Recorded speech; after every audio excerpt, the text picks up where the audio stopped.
There is growing discussion around a reported 10-point framework attributed to Iran for a potential ceasefire, one that has already, in practice, been holding for nearly 2 weeks following an agreed de-escalation.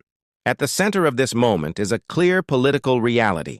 Donald Trump appears eager to secure and sustain this ceasefire, but on terms that allow him to present it as a strategic win.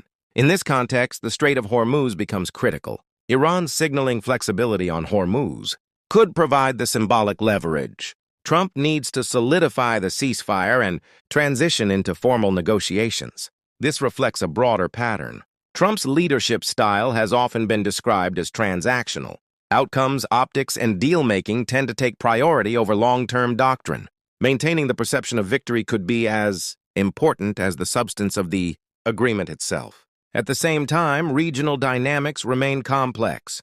Israel's leadership has historically maintained a far more adversarial posture toward Iran. This has shaped the trajectory of the conflict, influencing escalation and the broader alignment of actors involved. Against this backdrop, Iran's proposed framework outlines its core demands. First, a formal American guarantee of non-aggression. Second, continued Iranian control over the Strait of Hormuz. Third, a comprehensive end to the regional war across all fronts, including hostilities involving Hezbollah in Lebanon. Fourth, the withdrawal of U.S. combat forces from bases and positions across the region. Fifth, reparations to Iran for damages sustained during the conflict. Sixth, international recognition of Iran's right to nuclear enrichment.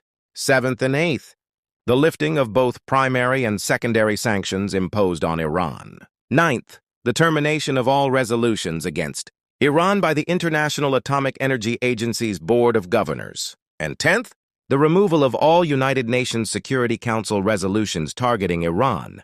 However, even with a ceasefire now holding, a fundamental challenge remains: the role of Iran's regional allies. Hezbollah in Lebanon, as well as the Houthis in Yemen, have been deeply involved in the broader conflict landscape. Excluding them from a negotiated settlement risks undermining both legitimacy and long-term stability. This raises a critical question. Can a ceasefire truly endure if it does not reflect realities on the ground? With tensions still present across multiple fronts, including in Lebanon, the situation remains fragile. Any agreement that fails to account for all major actors may prove temporary, contested, or incomplete. So, the path from ceasefire to lasting peace will depend not just on high-level negotiations, but on whether all stakeholder interests